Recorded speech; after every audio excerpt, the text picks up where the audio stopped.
आप सब जो भी लोग यहाँ हैं, सब लोग आप लोग जगे हुए लोग हैं। अगर आप जगे हुए नहीं होते तो आप यहाँ बैठे नहीं होते। लेकिन जो इस देश में जगे हुए लोग हैं, हम सब की जिम्मेदारी है कि जो शोषित वंचित समाज में नहीं जगे हैं उनको घर घर जाके जगाएं। और ये लड़ाई सचमुच मंच पर बैठने की है। इस समाज में जिन लोगों को मंच दिया गया, जिनसे उम्मीद की गई थी कि वो अच्छा व्यवहार करेंगे, सबके लिए न्याय करेंगे, उन लोगों ने जाति देकर और धर्म देकर न्याय करना शुरू कर दिया। इसलिए मंचों की लड़ाई तेज हो रही है। कल मुझे आना था, मैं नहीं आ पाया, उसके लिए मैं माफ़ी चाहता हूँ और मुझे उम्मीद है आप लोग माफ़ करेंगे, क्योंकि संसाधन नहीं है और तमाम तरह की व्यस्तताएं हैं। मेरा नाम शंभू है, मैं नेशनल दस्तक चलाता हूँ और संविधान और बाबा साहेब के विचारों को लोगों तक पहुँचाता हूँ। मुझे लगता है कि मैं थोड़ा सा जगा हुआ हूँ, तो जो लोग नहीं जग रहे हैं उन तक पहुँचाऊँ। कल 11 अप्रैल था, ज्योतिबा फुले की जयंती थी। 5 अप्रैल को सम्राट अशोक की जयंती थी। 14 अप्रैल को दुनिया में सिंबल ऑफ नॉलेज, हम सबके मुक्तिदाता।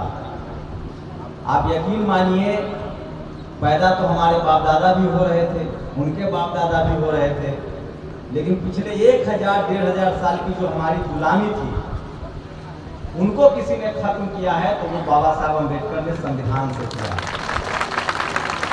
तो आप यकीन मानिए, आज जो हमारे शरीर पर कपड़ा है, आज जो हम आपके सामने बोल रहे हैं, हमारे माँ बाप ने हमें पैदा किया, हम धरती पर आए, लेकिन जो वैचारिक हम लोग जो संतान हैं, वो फुले, पेरियार, अम्बेडकर, बाबा साहब अम्बेडकर के हैं। और वो न होते, उनका संघर्ष न होता, उनका बताया रास्ता न होता, तो हम इंसान तो होते, लेकिन हमें इंसान समझा नहीं जाता। तो उनको कितना कृतज्ञता हम लोग प्रकट करें।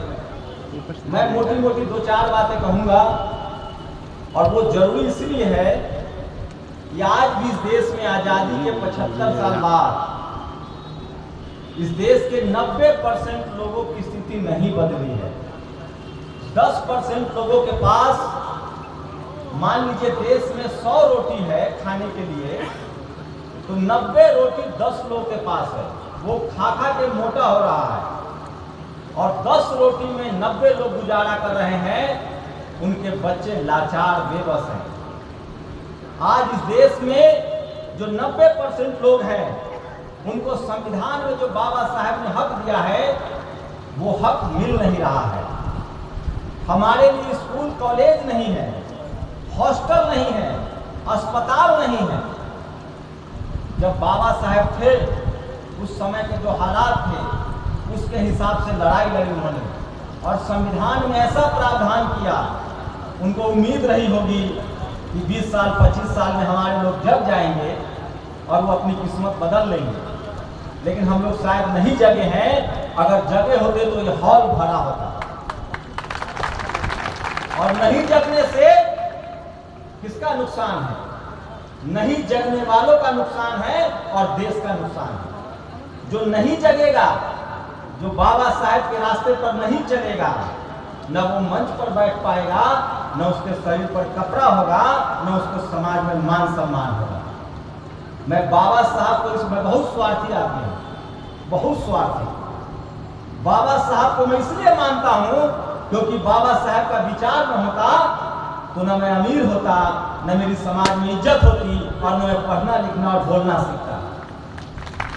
तो आप भी स्वार्थी बनिए और बाबा साहब के विचारों को आत्मसात कीजिए। मैं दावे के साथ कह सकता हूँ, आजादी के समय जिनके बाप दादाओं ने फूले, पेरियार, अम्बेडकर और बाबा साहब के विचारों को मान लिया, घर में उनकी मूर्ति लगा ली, आज वो एसपी, डीएम, कलेक्टर हैं। और जो नहीं जगे हैं, वो आज भी हमारे भाई लाचार, बेबस और मजदूर और मजबूर हैं। आप देख लीजिए अपने समाज में, आप जाकर झूठ बोल रहे हैं तो जिनके घर में जितना पहले बाबा साहब की तस्वीर आई, वो उतना बड़ा नेता, वो उतना बड़ा बिजनेसमैन हमारे समाज में जो भी लोग हैं, वो सीएम पीएम बन गए। जो जो बाबा साहब के रास्ते पर चलेगा, फूले पेरियार अम्बेडकर के रास्ते पर चलेगा, जगदेव बाबू के रास्ते पर चलेगा, उसकी गरीबी दूर होगी। और जो तथागत बुद्ध के रास्ते पर चलेगा वो तो बाबा साहेब के विचारों से लैस होकर दुनिया में अमर भी हो जाएगा। जगदेव बाबू अमर है, किनके विचारों पर चल रहे थे?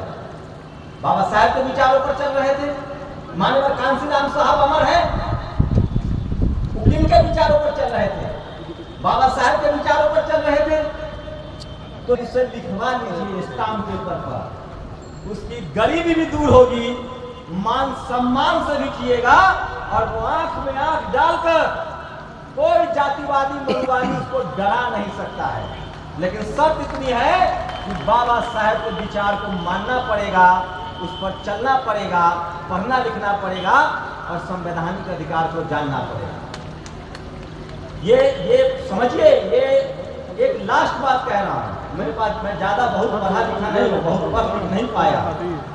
जो बाबा साहब को पढ़ा हूं, हमारे पास जो सबसे बड़ा हथियार है आज के समय में, अगर हम राजा के बेटा होते तो राजा होते, वो दौर खत्म नहीं हो सकते हैं। आप खूब जमींदार हैं, आप बड़े बड़े सेठ साहूकार हैं, तब भी आपका इस देश में उतना ही अधिकार है जितना एक गरीब और मजदूर का अधिकार है।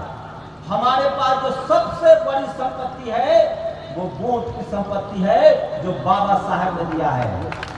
और जिस दिन हम लोगों ने इस देश के 90% लोगों को ये समझा दिया, ये जो वोट की ताकत है, इसका अगर तुमने सही इस्तेमाल कर लिया अपने फायदे में, अपने बच्चों के भविष्य के लिए, अपने समाज के लिए, अपने देश के लिए, उसी दिन तुम्हारी गरीबी, लाचारी और बेबसी दूर हो जाएगी।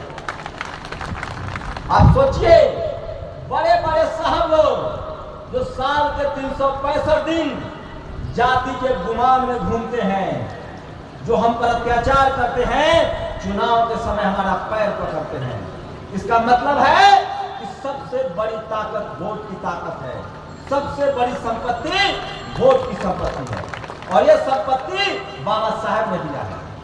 अभी 2 दिन पहले मैं एक बैठा हुआ था, नाम नहीं बताऊंगा, एक आदमी आया अमीर परिवार से, कहा कि हमको चुनाव की तैयारी शुरू कर दी है, सारे अपने इलाके के लोगों का अस्पताल में इलाज करा रहे हैं, सबको पैसा बांट रहे हैं, मदद कर रहे हैं। हम बोले कि बहुत महान आदमी हो, अच्छा काम कर रहे हो। तो नहीं भैया, चुनाव लड़ना है। अब सोचिए, जो चुनाव से पहले 100 लगाएगा, उस चुनाव जीतने के बाद लूट लेगा। ये जो मुफ्त में आपको दिया जा रहा है 5 किलो राशन, ताकि आप स्कूल अस्पताल न मांगे, नौकरी न मांगे। आपको जो धर्म का डोज दिया जा रहा है, मैं आप लोगों से गुजारिश कर रहा हूं, अगर आपको अमीर बनना है, आप किसी भी धर्म के मानने वाले हो, वो आपकी आस्था है, लेकिन धर्म के नाम पर अगर आप तलवार चलाएंगे, हिंसा करेंगे, लड़ेंगे, पिटेंगे, तो आपका नस्ल बर्बाद होना है, हमसे लिखवा लीजिए। अगर आपके बच्चे जातीय दंगा में जाते हैं, सांप्रदायिक दंगा में जाते हैं, धर्म के नाम पर त्रिशूल तलवार चलाते हैं, तो आपका बच्चा भी जेल खटेगा और 7 पुश्ते आप लाचार, बेबस और गरीब रह जाएंगे। मैं इसीलिए कह रहा हूं, ये मोटी मोटी बातें हैं जो मैं रोज अनुभव करता हूं, वो बता रहा हूं। इस देश में आपको अगर अमीर होना है, सम्मान से जीना है, तो पहला काम वोट कहां गिराएंगे ये तय कीजिए। अपना नफा देखिए, अपना फायदा देखिए, कौन हमारा भला, हमारे समाज का भला और हमारे देश का भला करेगा। और 2 चीज एकदम गांठ बांध लीजिए। जो धर्म के नाम पर वोट मांगे, उस समझ लीजिए आपका सबसे बड़ा दुश्मन है, उसको बिल्कुल वोट नहीं देना है। दूसरा, वोट उसी को देना है जो स्कूल, अस्पताल, कॉलेज और बाबा साहेब के विचार और संविधान की बात करें। आप गांठ बांध लीजिए, आप कितना पर्वत चढ़ जाइएगा, कितना सर पटक लीजिएगा, माथा फोड़ लीजिएगा, ना आपकी गरीबी दूर होने वाली है, ना आपको इंसाफ मिलने वाला है। वो इंसाफ मिलेगा पढ़ाई लिखाई से और संपत्ति से, और ये सारा रास्ता खुलेगा। जो मान्यवर साहब ने कहा है ना कि हर ताले की चाबी जो है वो सत्ता है। इसीलिए जो समाज सजग रहेगा, जो समाज अपने लोगों के साथ जुड़ा रहेगा और जो वोट की अहमियत समझेगा, वही इस देश में इज्जत से जिएगा, उसी का मान सम्मान होगा और उसी का केस दर्ज होगा। इसके अलावा और कोई रास्ता नहीं है। मैं सही कह रहा हूं, न मैं कुछ कर सकता हूं, न बाबा साहेब आएंगे। बाबा साहेब का संविधान और उनका विचार जो है वही हमें मुक्ति देगा गरीबी से, लाचारी से, बेबसी से। आप कभी सोचे हैं इस देश में 90% लोग जिनको बाबा साहब ने SC ST OBC कहा है, किसान कहा है, अल्पसंख्यक कहा है, वो गरीब क्यों है, लाचार क्यों है? किनके महिलाओं के साथ दुर्व्यवहार होता है? किसका थाना में FIR नहीं होता है? इसकी वजह क्या है? जब तक चपरासी से लेकर और चीफ जस्टिस जज तक आपके बच्चे नहीं जाएंगे, आपका समाज के आदमी नहीं जाएगा, तब तक आपको न्याय नहीं मिलेगा। और ये सारा रास्ता खुलेगा